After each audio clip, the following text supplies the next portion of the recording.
আসসালামু আলাইকুম ওয়া রাহমাতুল্লাহি ওয়া বারাকাতুহু নাহমাদুহু ওয়া নুসাল্লি আলা রাসূলিহিল কারীম আম্মা বা'দ।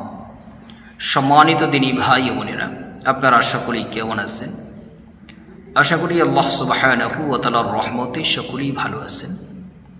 আমিও আল্লাহ সুবহানাহু ওয়া তাআলার রহমতে খুবই ভালো আছি, আলহামদুলিল্লাহ। সম্মানিত দিনী ভাই ও বোনেরা, আজকে আপনাদের মাঝে একটি বিষয় নিয়ে আসলাম, আল্লাহ তাআলার গুণবাচক নামের আমল।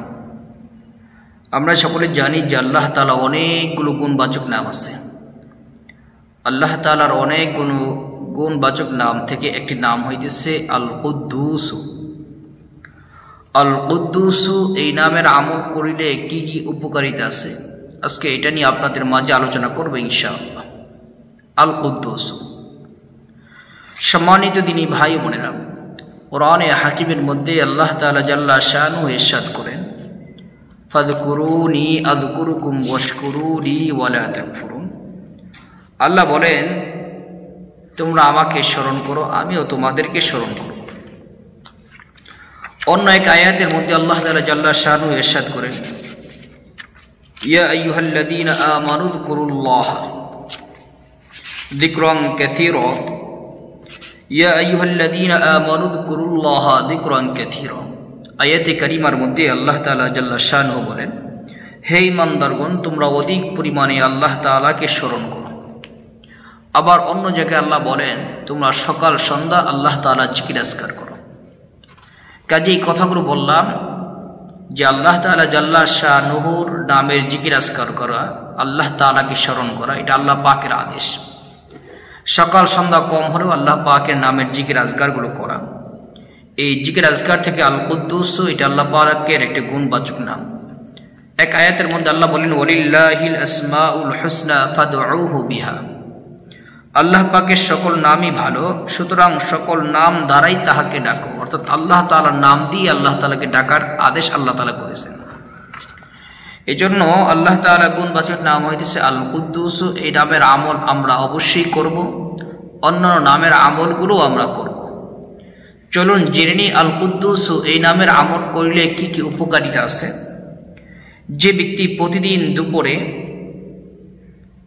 অধিক পরিমাণে আল কুদ্দুস আল্লাহ তাআলার এই নামটি পাঠ করবে, আল্লাহ তাআলা তার দিলের মধ্যে আধ্যাত্মিক শক্তি দান করবেন। আধ্যাত্মিক শক্তি বলতে আমরা সকলের মাঝে যে শক্তি থাকে না, কিছু কিছু মানুষের কাছে সেই শক্তিটা থাকে। যেমন আধ্যাত্মিক শক্তি, একটি উদাহরণ দিই। একদিন ইমামে আযম আবু হানিফা রাহমাতুল্লাহি আলাইহি ওযু করতেছেন, তার পাশে একজন যুবক ওযু করতেছে। তো আবু হানিফা রাহমাতুল্লাহি আলাইহি ওযু শেষে ওই যুবককে বলেন, এই যুবক, তুমি কি এই গুনাহ করছো? যুবক আশ্চর্য হয়ে গেছে যে আপনি কিভাবে জানলেন আমি এই গুনাহ করছি? ইমামে আযম আবু হানিফা রাহমাতুল্লাহি আলাইহি বলেন, তুমি যে ওযু করতেছিলা, তো ওযুর সাথে গুনাহগুলো ধৌত হয়ে যায়, গুনাহগুলো ঝরে পড়ে যায়, তো আমি দেখতেছিলাম তোমার ওযুর ধৌত পানি দ্বারা এই গুনাহটা ঝরে পড়তেছিল। সুবহানাল্লাহ। এটা আধ্যাত্মিক শক্তি। তো এই ধরনের আধ্যাত্মিক শক্তি, যে শক্তি সবাইকে আল্লাহ তাআলা দেয় না। এরকম আমি নিজে একজনকে দেখেছি, একটা বেশি বয়স হবে না, হয়তো 8-10 বছর বয়স হবে বাচ্চা।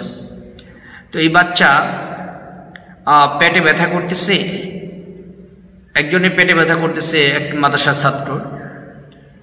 তো ওই ছাত্র বলছে, ঠিক আছে, তো পেটে ব্যথা করতেছে, আমি তোকে একটু পানি দিলাম, দুষ্টমি করি, একটু পানি পরে দিই, এটা তুই খা। তো ঠিক কি পরে ফু দিছে, ওই আরেকজন যার পেটে ব্যথা করতেছে উনি যখন পান করছে, সাথে সাথে পেট ব্যথা কমে গেছে। এটা আমি নিজের চোখে দেখছি। তো আমি ওই বাচ্চাকে জিজ্ঞেস করছি, তুমি কি পরে পানি পড়ছো? বলছো, হুজুর, আমি তো আলহামদুলিল্লাহ পরে পানিতে ফু দিছি। তো এই যে একটা আধ্যাত্মিক শক্তি, এটা আল্লাহ তাআলা সবাইকে দান করে না। কিছু কিছু পিয়ারা বান্দা, মাহবুব বান্দা যারা, তাদেরকে আল্লাহ তাআলা দান করে থাকেন। তাহলে আধ্যাত্মিক শক্তি অর্জন করতে গেলে যে ব্যক্তি দুপুরবেলা অধিক পরিমাণে আল কুদ্দুস নামের পাঠ করবে, আল্লাহ তাআলা তাকে আধ্যাত্মিক শক্তি দান করবে। এটা হলো একটি উপকারিতা। 2 নম্বর হইতেছে, যাদের সন্তান হয় না, অনেক পুরুষ আছে, অনেক স্ত্রী আছে, এদের শারীরিক সমস্যার কারণে বাচ্চা হয় না অথবা এমনিতেই বাচ্চা হইতেছে না, কোনো সমস্যা নেই, তারা যদি ফজরের নামাজের পরে এবং এশারের নামাজের পরে আল কুদ্দুস এই নামের জিকির 1000 বার করে পাঠ করে, তো আল্লাহ তাআলা জাল্লা শানুহু তাদেরকে নেক সন্তান দান করবে ইনশাআল্লাহ। তাহলে দুইটা উপকারিতা জানলাম। এক হলো আধ্যাত্মিক শক্তি আল্লাহ তাআলা দান করবে। 2 নম্বর হইতেছে যাদের সন্তান হয় না তাদের সন্তান আল্লাহ দান করবে।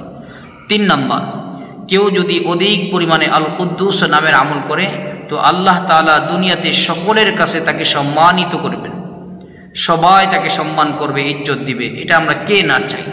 এই জন্য আসুন আল কুদ্দুস নামের আমল আমরা বেশি বেশি করার চেষ্টা করি, অধিক সংখ্যায় বেশি থেকে বেশি পাঠ করব আল কুদ্দুসু, আল কুদ্দুসু অথবা ইয়া কুদ্দুসু। এই নামের অর্থ হইতেছে অতি পবিত্র। আল্লাহ তাআলা জাল্লা শানুহু আমাদেরকে আমলটি করার তৌফিক দান করুন, আমিন। আসসালামু আলাইকুম ওয়া রাহমাতুল্লাহি ওয়া বারাকাতুহু।